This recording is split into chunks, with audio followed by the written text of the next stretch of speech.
Bab 427. Gerbang Universitas Normal Beijing. Porsche berhenti perlahan. Tuan Ye, Binger meminta saya untuk bertanya kepada Anda, kapan Anda bebas pergi ke ladang itu, tentu saja jika Anda tidak punya waktu, tidak apa-apa. Zuya menghentikan mobil dan berbalik untuk melihat Chen Ye. Di kursi belakang. Baru pada saat itulah Chen Ye ingat masalah membangun keluarga. Apartemen guru memang terlalu kecil. Setelah tanah Bailik Xiong diambil alih, dengan dana dan tenaga yang cukup, itu bisa dibangun dan ditinggali dalam waktu singkat. Karena orang nomor satu berjanji untuk mengirim ayahnya kembali dan mengatur agar dia bertarung melawan Lin Juelong di platform seni bela diri lusa, dia tidak terburu-buru untuk menemukan keluarga Lin. Pekerjaan Wan Dao Jianzun belum berhasil, dan batu nisan di pemakaman reinkarnasi tidak dapat dipindahkan. Saat ini, platform seni bela diri adalah solusi terbaik. Malam ini atau besok, saya akan melihat ketika saya punya waktu, dan menghubungi Anda terlebih dahulu. Anda harus memiliki informasi kontak Bai Libing. Zuya mengangguk, beberapa Tuan Ye. Omong-omong, Tuan Ye, saya telah berada di ibu kota selama ini. Saya baru saja membeli dan melisensikan mobil ini. Jika Anda berencana untuk pergi keluar, Anda dapat menghubungi saya. Saya tinggal di dekat sini. Wajah cantik Zuya memerah. Untuk beberapa alasan, selama dia tinggal bersama Chen Ye, dia akan merasa sangat nyaman. Perasaan ini sangat baik, seperti hari-hari di Provinsi Jiangnan. Semakin kuat kekuatan Chen Ye, semakin jauh dia menemukan dirinya dan Chen Ye. Dia takut suatu hari, dia tidak akan pernah melihat Chen Ye lagi. Chen Ye melirik Zuya dan mengangguk. Dia tidak punya rencana untuk membeli mobil, karena itu benar-benar tidak perlu. Jika dia ingin mengemudi, asetnya saat ini mungkin bisa membeli beberapa produsen mobil terkenal. Mobil Xiang Chengdong tidak lagi dibutuhkan setelah penjara jiwa suram selesai. Awalnya, dia berencana untuk mengatur orang kuat di aula gelap untuk mengantarnya, tapi sekarang sepertinya itu tidak perlu. Oke, jika ada kebutuhan, saya akan menghubungi Anda. Saya akan pergi dulu dan berbicara kembali. Chen Ye membuka pintu mobil dan berjalan langsung menuju apartemen guru. Zuya tidak langsung pergi, tetapi melihat Chen Ye pergi. Dia tidak menyadari bahwa ada Bentley yang diparkir di belakangnya, dan seorang gadis di dalam mobil memiliki sepasang mata yang kesal dan marah. Tidak lama kemudian, seorang pemuda berusia 30-an bergegas ke depan Bentley dan mengetuk jendela. Nama pemuda itu adalah Si Wan Ho, seorang pengurus rumah tangga muda dari keluarga Si di ibu kota, dan seorang pria kuat yang melindungi cucu perempuan nomor satu sepanjang tahun. Dia mendengar kemarahan wanita tertua di telepon sekarang, dan bergegas dengan sesuatu. Dia mengenal Si Rong lebih baik daripada siapapun, karena Si Rong adalah satu-satunya anak perempuan dalam keluarga dan dijaga oleh kepala suku lama. Melihat seluruh ibu kota, Si Rong hampir tidak ada yang berani memprovokasi dia, yang juga menciptakan kepribadiannya yang mendominasi. Orang atau hal yang tidak bahagia, ada orang yang bersedia membantunya menghapusnya. Nona, ini informasi yang Anda inginkan, Porsche adalah mobil baru saja mendapat lisensi Beijing, dan pemiliknya adalah seorang wanita bernama Zuya. Di belakang Zuya adalah keluarga Zhu di Provinsi Jiangnan, dan keluarga Zhu adalah sedikit di dunia seni bela diri Cina, reputasi. Periode puncaknya adalah ratusan tahun yang lalu. Pada saat itu, keluarga Zhu adalah salah satu keluarga pembuat pedang teratas di Tiongkok. Sebagian besar hal yang harus dilakukan adalah berangin dan hujan. Juga, Zuya memiliki hubungan yang baik dengan Bai Libing dari keluarga Bai Li. Mobil ini dibeli dengan Bai Libing. Saya tidak tahu apa yang Anda ingin informasi ini lakukan, Nona. Apakah keluarga Zhu menyinggung Anda? Si Wan Hu cukup terkejut. Tiba-tiba, dia melihat sesuatu. Porsche yang diminta wanita itu untuk diselidiki sebenarnya ada di gerbang Universitas Normal Beijing. Si Rong membolak-balik informasi di tangannya, dan mencibir di sudut mulutnya, saya pikir wanita seperti apa yang ada di sebelah anak itu, tetapi ternyata hanya sebuah keluarga di Provinsi Jiangnan, keluarga Zhu. Haha, keluarga yang kesepian. Apa yang ada di mataku? Diperkirakan anak laki-laki itu tidak hanya tertarik pada kekayaan wanita itu, tetapi juga pada hubungan antara wanita ini dan keluarga Bai Li. Tampaknya sikap paman Bai Li dan kakek terhadap bocah ini hampir tidak dapat dijelaskan. Diperkirakan Bai Li sedang melihatnya. Di permukaan es. Senyum Si Rong menjadi semakin dingin. Ketika dia menemukan bahwa sosok Chen Ye telah benar-benar menghilang, Si Rong membuka pintu mobil dan berjalan menuju Porsche putih. Ketika Zuya dari Porsche tidak bisa melihat Chen Ye sama sekali, dia berkata pada dirinya sendiri, Tuan Ye, jika saya bisa kembali ke masa lalu, ketika saya berada di Provinsi Jiangnan, saya akan jatuh cinta padamu tanpa ragu. Setelah berbicara, dia menekan tombol start. Tepat ketika mobil mulai, pintu ditarik terbuka, dan dia menatap gadis aneh di luar mobil dengan heran. Anda. Xirong memandang Zuya dengan merendahkan, dan berkata dengan dingin, lepaskan aku sekarang, ada sesuatu yang ingin kukatakan padamu. Sikapnya tampaknya tinggi, yang mungkin terdengar agak tidak menyenangkan di mata orang lain, tetapi tampaknya sangat normal di matanya. Poin kunci ketika Xirong melihat bahwa keseksian dan kecantikan Zuya jauh lebih tinggi darinya, sebagai seorang wanita, nada suaranya sangat bermusuhan. Zuya mengerutkan kening, tetapi turun dari mobil dan berkata sedingin es, siapa kamu? Kita seharusnya tidak saling mengenal, dan aku tidak suka caramu berbicara kepadaku. Xirong tidak menyangka Zuya berani mengambil sikap seperti itu, dan berkata langsung, saya datang kepada Anda, hanya untuk membujuk Anda, pria itu, sebaiknya Anda menjauh darinya, pria seperti ini tidak layak. Darimu, dia hanya memanfaatkanmu. Zuya memikirkan sesuatu, wajahnya menjadi dingin, kamu bilang Tuan Ye. Mendengar nama Zuya, Xirong berkata, ya, itu adalah hal yang tidak memiliki ibu dan ayah untuk diajarkan. Jika Anda tetap berhubungan dengan anak ini, keluarga Zhu Anda mungkin tidak dapat melindungi diri Anda sendiri. Ketika Zuya mendengar orang lain menghina Chen Ye, ada sedikit kemarahan di wajahnya, Anda tidak boleh menghina Tuan Ye, dan, tidak peduli siapa Anda, saya, Zuya, akan bersama siapapun dia. Ingin bersama, kamu tidak memenuhi syarat untuk menghalangi. Setelah berbicara, Zuya berbalik dan bersiap untuk memasuki Porsche. Karena pihak lain mengenal keluarga Zhu dan berani mengambil sikap seperti itu, pihak lain harus memiliki kekuatan dan dukungan yang baik di ibu kota, dan dia tidak ingin menimbulkan masalah, jadi pergi adalah pilihan terbaik. Tapi sebelum dia masuk ke mobil, sebuah tangan ramping menggenggam bahunya. Aku belum selesai. Suara dingin Xirong terdengar. Mata Zuya menyipit, dan pada detik berikutnya, dia berbalik dan melepaskan diri dari tangan lawannya. Kamu dan aku tidak saling kenal. Kamu pikir kamu siapa? Kualifikasi apa yang kamu miliki untuk menghalangi kehidupan orang lain? Jika kamu melakukan ini lagi, jangan salahkan aku karena tidak sopan. Kata Zuya. Senyum menghina muncul di sudut mulut Xirong, di ibu kota. Keluarga si saya benar-benar memiliki kualifikasi ini. Saya datang kepada Anda, hanya untuk mengingatkan Anda dengan baik. Bahkan jika Bai Libing berdiri di sini, dia akan tetap menghormati saya. Bab 428. Ketika Zuya mendengar kalimat ini, apa yang dia pikirkan tentang keluarga Si, dan apa yang membuat Bai Libing cemburu? Dia langsung menebak identitas gadis di depannya. Mungkinkah cucu itu? Jika itu masalahnya, maka dia benar-benar tidak bisa diganggu. Jangan bilang dia tidak bisa diprovokasi, melihat seluruh China, siapa yang berani memprovokasi. Melihat ketakutan di mata Zuya, Xirong berkata dengan arogan, kamu seharusnya menebak identitasku, Chen Ye ini tidak tahu seberapa tinggi langit, dan dia ingin bertarung melawan Lin Juelong di panggung seni bela diri. Pikir dia masih hidup. Kemungkinannya, saya menyarankan Anda untuk mencari pria lain. Dengan penampilan Anda dapat memilih tuan muda dari beberapa keluarga di ibu kota. Mendengar kalimat ini, mata Zuya sangat tegas, dan dia berkata-kata demi kata, di mataku, Tuan Ye tidak bisa kalah, dan bahkan jika kamu adalah cucu perempuan itu, kamu tidak memenuhi syarat untuk membantuku. Putuskan. Jika kamu menghentikanku untuk pergi lagi, aku akan. Sebelum kata-kata itu selesai, angin palem bertiup. Terjebak. Apa yang tidak diharapkan semua orang terjadi, Xirong menamparkan wajah Zuya. Tamparan ini sangat renyah. Dan dengan sedikit kekuatan seni bela diri, Zuya bahkan tidak memenuhi syarat untuk bereaksi. Xirong sedikit kesal, dia dengan ramah membujuknya, tetapi wanita di depannya seperti kakeknya. Dia bahkan tidak peduli dengan identitasnya sendiri. Karena wanita ini sangat mencintai anak itu, biarkan wanita ini membalas tamparan yang diberikan kakek padanya. Zuya penuh amarah, siapa sangka cucu perempuan itu akan sangat ribut. Dia menghormati yang itu, tapi itu tidak berarti dia juga menghormati juniornya. Poin kuncinya adalah gadis ini terlihat seperti keberadaan yang manja.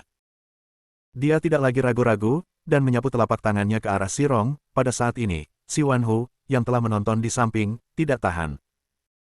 Misinya adalah untuk melindungi nona muda jika nona muda terluka, bagaimana dia bisa menjelaskan kepada tuannya. Matanya dipenuhi dengan niat membunuh, dan dia menggenggam pergelangan tangan Zuya dengan 5 jarinya, dan kemudian mendorong Zuya langsung ke tanah dengan sedikit dorongan. Dia berdiri tegak di depan Sirong dan berkata, tidak ada yang bisa menyentuhnya. Tidak masalah siapa yang benar atau salah dalam masalah ini. Sirong sangat menikmati momen ini. Dia menatap Zuya dan berkata pada dirinya sendiri, Zuya, ini bukan provinsi Jiangnan, tetapi ibu kota. Identitas Anda tidak cukup di sini. Saya tidak ingin mempermalukan Anda, karena selama Anda meminta saya meminta maaf, saya dapat mempertimbangkan untuk membiarkan Anda pergi. Zuya berdiri dan berkata dengan marah, mimpi. Bahkan jika Anda memiliki banyak kekuatan di belakang Anda tidak mengenal Tuan Ye sama sekali. Jika Anda membuatnya marah, dia tidak akan takut dengan identitas Anda, atau bahkan orang di belakangmu. Hanya ini yang bisa kukatakan padamu. Tidak ada permintaan maaf. Sirong mengangkat dagunya dan tersenyum, lalu memandang si Wanhu. Wanhu, beberapa orang bermulut keras dan ditampar 10 kali. Si Wanhu terkejut, wajahnya ragu-ragu, Nona, lupakan saja. Ku bilang, tampar 10 kali. Jangan lupa identitasmu. Suara dingin Sirong terdengar. Ya, Bu. Si Wanhu maju selangkah, dan saat dia hendak bergerak, sesosok berdiri di depan Zuya. Itu adalah pria parubaya dengan bekas luka panjang di wajahnya. Pria parubaya itu membawa jejak mati lemas, seperti seorang pembunuh. Identitasnya sangat istimewa, yaitu pembangkit tenaga listrik yang diatur oleh aula gelap dekat Universitas Normal Beijing. Bukan untuk melindungi ketua aula, tetapi apapun yang berhubungan dengan ketua aula di Universitas Normal Jingcheng harus dilaporkan. Dia secara alami mengenal Zuya dan ingin bersembunyi dalam kegelapan, tetapi ketika dia melihat tangan si Wanhu, dia tidak bisa menahannya. Tidak hanya itu, dia segera melaporkan masalah tersebut kepada Ye Lingtian. Nona Zhu, apakah kamu baik-baik saja? Pria parubaya itu berkata dengan ringan. Anda. Pria parubaya itu tidak menjelaskan terlalu banyak, dan melepaskan niat membunuhnya, kamu terlalu banyak. Jika kamu menyakiti Nona Zhu, kepala istana tidak akan menyukainya, dan konsekuensinya akan serius.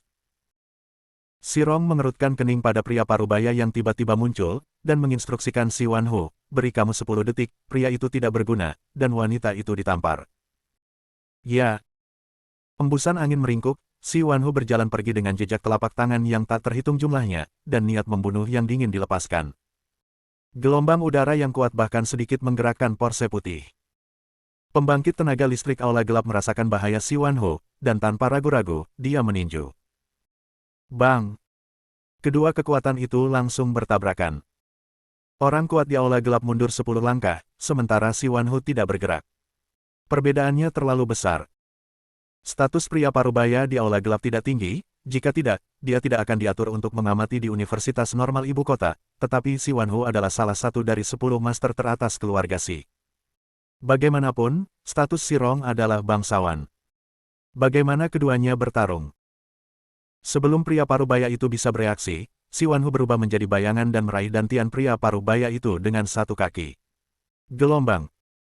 Setelah Anda menyentuhnya, Anda akan kehilangan basis kultivasi Anda, atau Anda akan mati. Tepat ketika 5 jari si Wanhu hendak menyentuh, sebuah suara tumpul yang menahan amarah tiba-tiba datang. Saudaraku, kamu berani bergerak. Mata si Wanhu menyipit, dan dia dengan jelas menemukan bahwa udara di depannya tampak mengembun menjadi dinding, dan dia tidak bisa melangkah maju. Pada saat yang sama, seorang pria muda muncul di depannya secara instan. Mata pemuda itu sangat dingin, seperti iblis. Gulungan. Chen Ye meninju. Pukulan datar. Tapi ada suara, kakak. Instan. Tangan kanan si Wanhu langsung patah, dan darah mengalir. Bang! Gelombang udara yang kuat menyapu, dan si Wanhu terbang mundur, seperti layang-layang dengan tali putus. Semuanya berubah begitu cepat. Pada saat ini, mata semua orang tertuju pada seorang pria muda. Chen Ye. Chen Ye segera menerima panggilan Ye Lingtian dan segera turun. Butuh waktu lama bagi Sirong untuk bereaksi, dan dia dengan cepat berkata kepada si Wanhu, apa kabar? Si Wanhu meludahkan seteguk darah, menggelengkan kepalanya, tidak berbicara, bahkan mengeluarkan ponselnya dan menekan serangkaian angka. Melihat semua orangnya seperti ini, Xirong mengarahkan jarinya ke Chen Ye dan menyalahkan, "Chen Ye, kamu berani menyentuh keluarga si saya." Chen Ye mengabaikannya dan berkata kepada pembangkit tenaga listrik aula gelap, "Apakah tidak apa-apa?" "Tuan, saya baik-baik saja." Chen Ye mengangguk, lalu menatap Zuya. Dia secara alami memperhatikan jejak telapak tangan di pipi Zuya untuk pertama kalinya. Dia mengulurkan tangannya, ingin menyentuhnya, tetapi menariknya. "Apakah wanita itu memukulmu?" Zuya menggelengkan kepalanya, "Tidak, saya sendiri tidak sengaja menabraknya." Dia tahu identitas dan kekuatan di balik Xirong, jika Chen Ye menyinggung, itu tidak akan menguntungkan Chen Ye. "Oh." Chen Ye mengangguk, tidak bisa melihat ekspresinya. Tiba-tiba, Chen Ye bergerak. Itu berubah menjadi bayangan di tempat, menghadap ke mata semua orang yang tercengang, dan menamparkan Xirong 3 kali di tempat. Terjebak. Tepuk. Setengah dari wajah Xirong bengkak, tetapi 3 tamparan Chen Ye membuat seluruh wajahnya bengkak. Bab 429. Xirong menutupi pipinya, dan menatap Chen Ye dengan tercengang. "Beraninya kau memukulku, kakekku."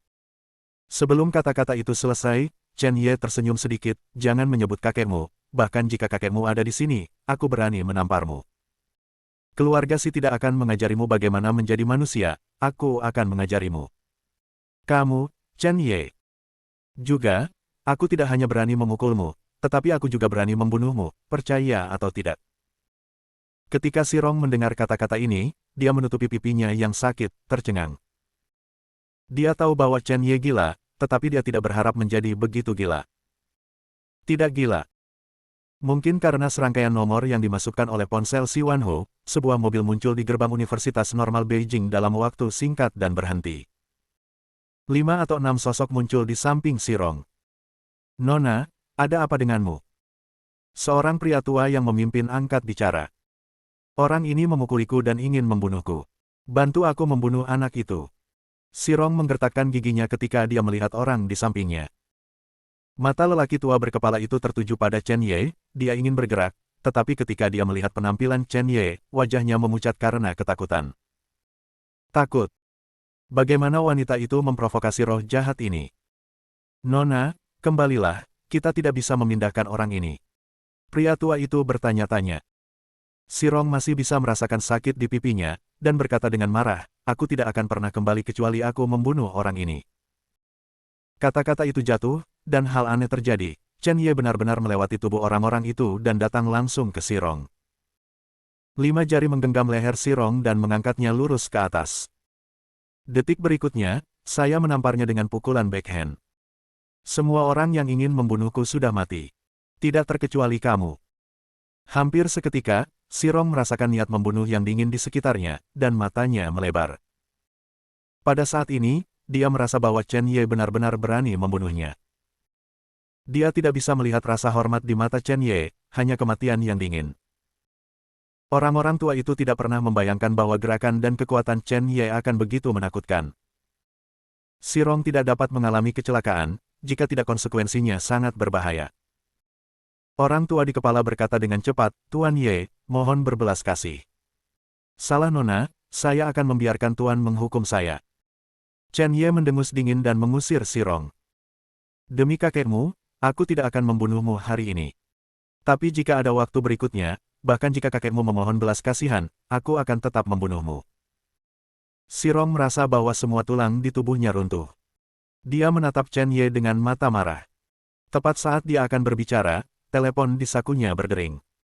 Itu kakeknya. Kakek, seseorang. Sebelum dia bisa menyelesaikan kata-katanya, omelan terdengar, "Xirong, segera kembali ke keluarga. Mulai hari ini, larangan 1 tahun. Dan berikan telepon kepada Chen Ye." Kakek. Wajah Xirong pucat, dia tidak pernah bisa membayangkan bahwa kakeknya akan berbicara kepadanya dengan nada seperti itu, dan dia akan dilarang selama 1 tahun. Dia menyerahkan telepon dengan tangan gemetar, dan seorang lelaki tua mengambilnya dan ingin memberikannya kepada Chen Ye, tetapi Chen Ye tidak berniat menerimanya. Sebaliknya, dia menatap Zuya, energi sejatinya mengembun ke telapak tangannya, membelai pipi Zuya, dan berkata dengan ringan, "Apakah lebih baik? Apakah Anda ingin duduk di tempat saya tinggal?" "Tidak perlu," Zuya tersipu. Chen Ye melirik orang-orang di belakangnya, karena takut si Rong akan melakukan sesuatu yang ekstrim lagi. Dia membuka pintu mobil Porsche, duduk, dan pada saat yang sama memerintahkan, hubungi keluarga Bailey, dan tunjukkan tanahnya sekarang. Ketika Zuya kembali, dia dengan cepat masuk ke kursi pengemudi, menyalakan mobil, dan memutar telepon seluler Bailey Bing dengan telepon mobil, dan mobil pergi ke arah lain. Ya, Tuan Ye, saya akan segera menghubungi Anda. 20 menit kemudian, keluarga Si Rong menutupi pipinya dan mengeluh di depan orang tuanya, dia bahkan menambahkan bahan bakar ke cerita. Dalam kata-katanya, Chen Ye tidak diragukan lagi orang gila. Meskipun ayah Si dan ibu Si tahu temperamen putrinya, jejak telapak tangan di wajah Si Rong adalah fakta yang tak terbantahkan. Apa identitas putri mereka, yang dipukuli? Konsekuensinya terlalu serius. Ibu Si merasa tertekan tentang putrinya dan berkata dengan cepat, "Ronger, jangan khawatir, karena anak itu berani menamparmu, ibu pasti akan mencari keadilan untukmu. Bahkan jika anak dengan nama keluarga Ye sangat kuat, adalah mungkinkah dia lebih kuat dari para tetua kita? Aku akan membiarkan para tetua pergi dan membawa anak itu kepadamu." Tetapi Pastor Si mengerutkan kening dan membujuk, "Ayo lakukan dengan cara ini, kami hanya mendengarkan kata-kata Ronger tentang masalah ini, mungkin Ronger melakukan kesalahan terlebih dahulu, dan kali ini dia menendang pelat besi sebagai pelajaran." "Ayah, apa gunanya? Anak itu sangat sombong, mungkinkah membiarkannya lolos begitu saja?" Begitu kata-kata Si Rong jatuh, sebuah suara tua terdengar di luar, "Sombong, saya pikir Anda benar-benar sombong." Ketika Pastor Si mendengar kata-kata ini, wajahnya sedikit berubah, dia berdiri dengan cepat, menatap lelaki tua yang mendorong pintu, dan berkata dengan cepat, "Ayah, mengapa kamu ada di sini?" Orang tua itu datang tepat di depan Ronger dan berkata-kata demi kata, "Jika aku tidak datang lagi, kamu putri manja mungkin akan menghancurkan langit." "Kakek, kamu untuk orang luar, bagaimana dengan itu?" Si Rong berkata dengan tidak percaya. "Orang luar." Orang tua itu hanya ingin mengulurkan tangannya dan menamparnya, tetapi dia berhenti ketika dia melihat pipi merah dan bengkak Si Rong. Dia berkata dengan dingin, "Ronger, aku tidak punya waktu untuk menjelaskan Chen Ye. Untuk Anda sekarang, Anda benar-benar bodoh. Apakah Anda tahu siapa Chen Ye? Dia adalah kepala instruktur jiwa naga. Dia bahkan dianugerahi pangkat mayor jenderal oleh saya. Tidak hanya itu, dia yang paling mungkin menjadi orang pertama di China. Juga, dalam insiden Qinling, Chen Ye membantai ribuan orang dan menyelamatkan Bai Lixiong, yang sedang sekarat, dari lautan darah. Huaxia berhutang banyak padanya, beraninya kau memprovokasi dia. Bahkan aku tidak berani mengacaukannya. Putra ini sangat penting bagi Huaxia. Setelah kejadian ini, aku dapat memberitahumu dengan tepat, jika harus ada satu orang antara Bai Lixiong dan Chen Ye, aku tidak akan ragu. Pilihannya dari Chen Ye. Akhirnya, saya akan mengadakan pertemuan besok. Pertemuan ini terkait langsung dengan Chen Ye. Saya memutuskan untuk memindahkan pangkat militer Chen Ye. Posisi Mayor Jenderal tidak lagi layak untuknya, setidaknya Letnan Jenderal. Tidak peduli apa, Huaxia harus menjaga posisi ini. Orang Huaxia memilikinya, dan dia tidak takut dengan 100 pertempuran. Ronger, apakah kamu mengerti? Kalimat terakhir hampir diucapkan oleh orang tua itu. Seluruh aula sangat sunyi, dan kata-kata lelaki tua itu terus bergema. Ayah Si dan ibu Si tercengang. Mereka tahu berapa banyak tentang Qinling. Orang tua itu tidak tidur selama beberapa hari karena ini. Setelah kecelakaan terjadi pada pembuluh darah naga Qinling, konsekuensinya tidak terbayangkan. Tetapi siapa yang mengira bahwa semua ini diselamatkan oleh seorang pemuda? Kuncinya adalah pemuda ini membantai ribuan orang. 1 orang sampai 1000 orang. Si Rong juga membuka mulutnya dengan tak percaya. Mata acuh tak acuh itu terus melintas di benaknya. Anak itu benar-benar akan dianugerahi Letnan Jenderal. Berapa umurnya? Poin kuncinya adalah bahwa nilai orang ini bahkan lebih besar dari Paman Bailey. Rasa dingin yang tak terlihat menutupi seluruh tubuhnya. "Kakek, aku salah, aku tidak berani lagi." Dia merosot lemah di sofa dan berkata dengan suara gemetar. Bab 430. Jingcheng, persimpangan Dayuan Road dan Jingbei Avenue, Barat. Tembok dan tempat berbenteng. Ada 5 atau 6 pria yang berjaga di luar, menatap semua orang dengan mata dingin. Ketika mobil Porsche memasuki gerbang, beberapa pria membuat gerakan. Ketika jendela diturunkan dan melihat Chen Ye di kursi belakang, dia dengan cepat tersenyum. Tuan Ye. Lepaskan, kata salah satu prajurit. Porse masuk, dan karena itu adalah gurun, Zuya berhenti secara acak. Chen Ye keluar dari mobil, melihat sekeliling, dan langsung merasakan gelombang aliran udara berfluktuasi. Hah, tempat ini.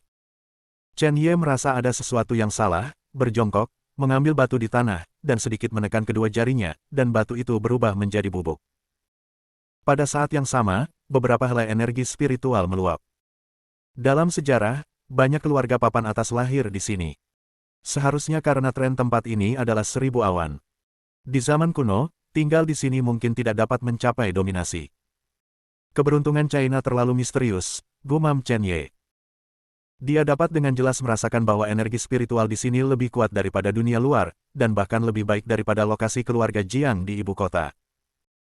Sepertinya ibuku berkata bahwa tanah ini adalah pilihan terbaik untuk membangun keluarga Ye, dan dia benar. Setelah keluarga Ye dibangun di sini, itu akan melindungi keluarga setidaknya selama 1000 tahun. Chen Ye berbalik, tiba-tiba menemukan sesuatu, wajahnya sedikit berubah, dan dia dengan cepat berjalan menuju suatu lokasi. Zuya juga mengikuti dan berkata dengan heran, Tuan Ye, apakah ada masalah dengan tempat ini? Senyum terukir di sudut mulut Chen Ye, posisi ini adalah mata formasi. Sampai batas tertentu, tempat ini adalah formasi alam yang besar, tetapi karena usia, aura Tiongkok tipis, dan formasi hampir rusak. Perbaiki, bahkan peluru artileri tidak bisa masuk ke sini.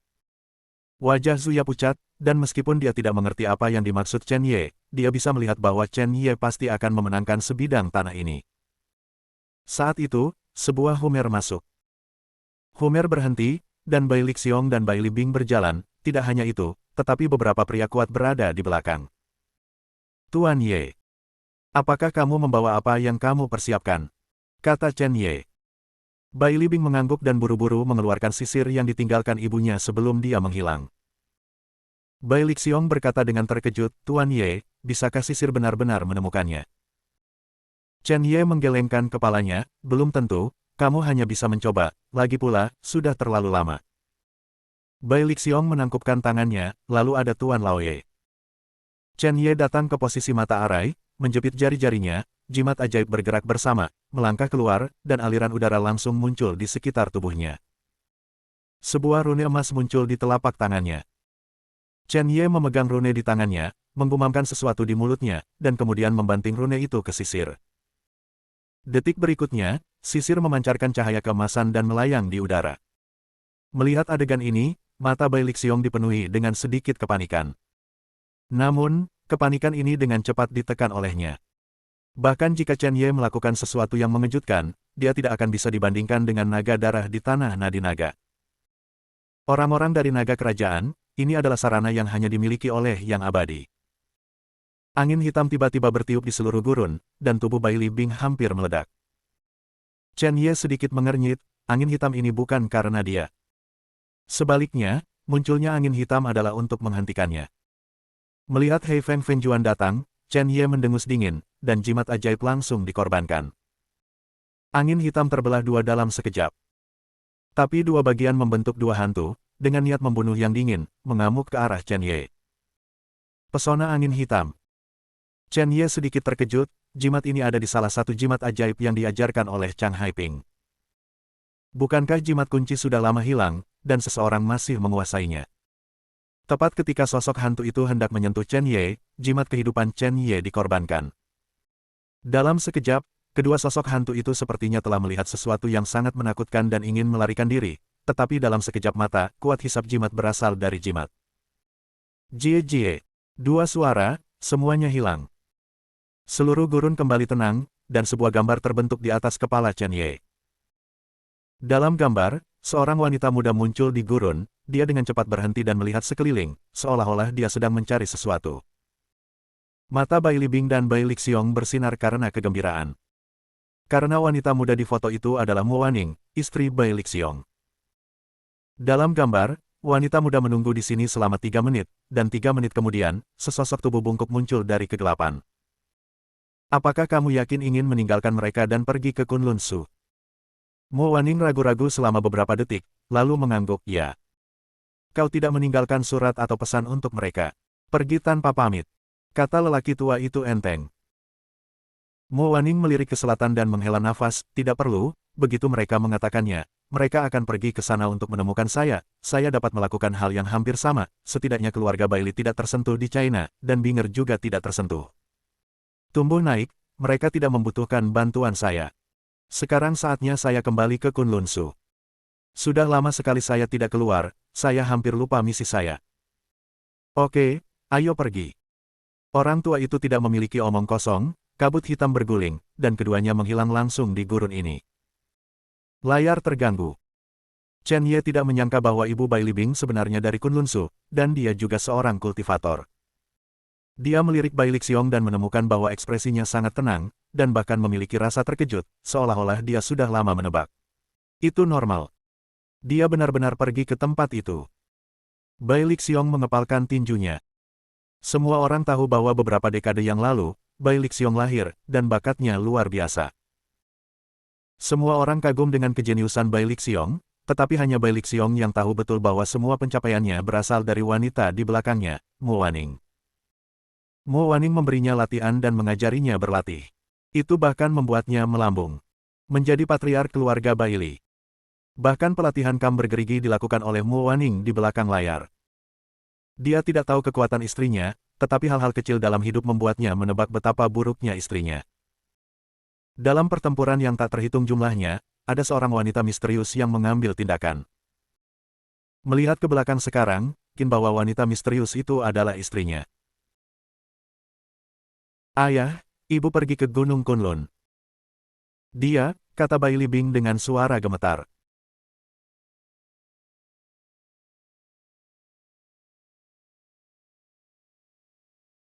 Dia bingung. Bai Lixiong tidak menjawab putrinya, tetapi berjalan di depan Chen Ye dan mengeluarkan sertifikat tanah. Tuan Ye, saya tidak pandai mengungkap Xiong. Saya masih ingin mengatakan sesuatu kepada Anda, terima kasih. Ini dari sini. Sertifikat tanah, mulai hari ini, tempat ini milik Anda. Saya akan membiarkan orang yang bertanggung jawab atas Huaxia menangani masalah ini. Chen Ye bisa merasakan tangan Bai Lixiong gemetar ketika dia menyerahkan sertifikat tanah, dan dia tidak tahu apakah itu kemarahan atau kegembiraan. Tuan Ye, selamat tinggal, saya harap Anda dan Lin Juelong dapat memenangkan pertempuran lusa. Berbalik dan berjalan menuju kendaraan militer. Binger, ayo pulang, aku akan menjelaskan beberapa hal padamu perlahan. Humer dengan cepat melaju keluar dari gurun ini, hanya menyisakan Chen Ye, yang mengerutkan kening, dan Zuya, yang linglung.